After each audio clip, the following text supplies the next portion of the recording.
తిరుపతిలో సుప్రభాత సేవ లక్కీ డిప్ వచ్చింది. అందుకే మేము ఇప్పుడు తిరుపతికి మా ఫ్యామిలీతో వెళ్తున్నాం. ఈ పూర్తి వివరాలు వీడియోలో చూసేయండి. ఓం నమో వెంకటేశాయ. ఈరోజు మేము తిరుపతికి వెళ్తున్నామండి. ఎలక్ట్రానిక్ డిప్ ద్వారా సుప్రభాత సేవకు సెలెక్ట్ కావడం చాలా సంతోషంగా ఉంది.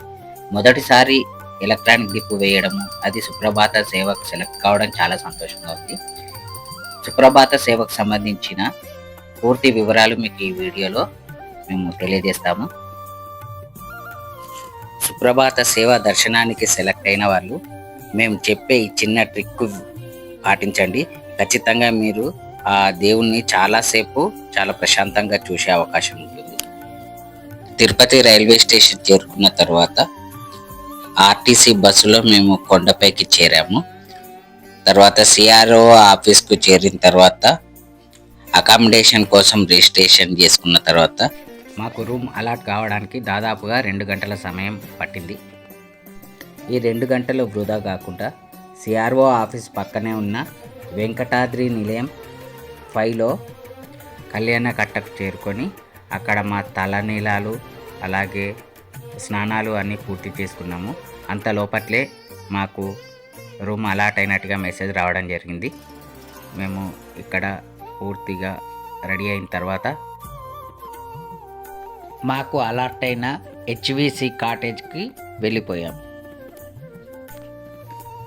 మీరు చూస్తున్న ఈ వీడియో వెంకటాద్రి నిలయం పిఏసి 5కి సంబంధించింది.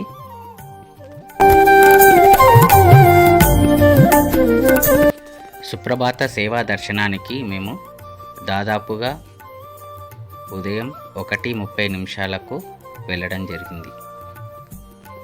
క్యూ లైన్లో 2 గంటల వరకు కూర్చుండబెట్టారు. 2 గంటలకు లోపలికి పంపించడం జరిగింది. 2 గంటల తర్వాత చెకింగ్ ప్రాసెస్ అంతా పూర్తి చేసిన తర్వాత అక్కడ ఉన్న కంపార్ట్మెంట్లో దాదాపుగా ఒక 40 నిమిషాల వరకు కూర్చుండబెట్టడం జరిగింది. ఆ తర్వాత క్యూ లైన్ ద్వారా బంగారు వాకిలికి తీసుకెళ్ళి అందరినీ అక్కడ నిల్చోబెట్టారు. బంగారు వాకిల్లో ఉన్న తలుపులను సన్నిధి గొల్లవారు వచ్చి తలుపులు తెరవడం జరిగింది. సన్నిధి గొల్లవారు తలుపులు తీయగానే అక్కడ ఒక కర్టెన్ వేయడం జరిగింది.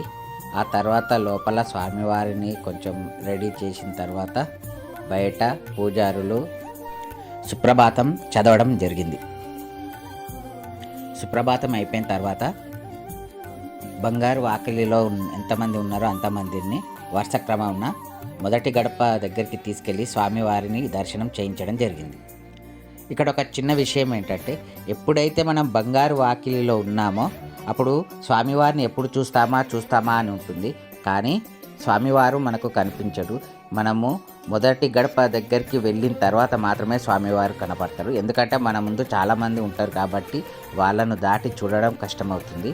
కాకపోతే ఒక చిన్న విషయం ఏంటంటే, స్వామివారిని మంచిగా చూడాలి అనుకుంటే లాస్ట్ వరకు ఉండండి.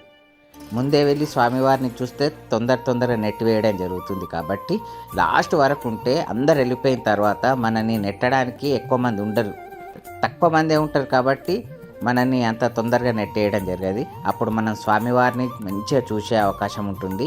ఈ ఒక్క ట్రిక్ పాటించండి. లాస్ట్ వరకు ఉండండి, ముందే వెళ్ళకండి. ముందే వెళ్తే తొందరగా నెట్టేయడం జరుగుతుంది. లాస్ట్కు మనమే ఉంటాం, నెట్టివేయడానికి ఏముండదు. కాబట్టి స్వామివారిని ప్రశాంతంగా చూసే అవకాశం ఉంటుంది.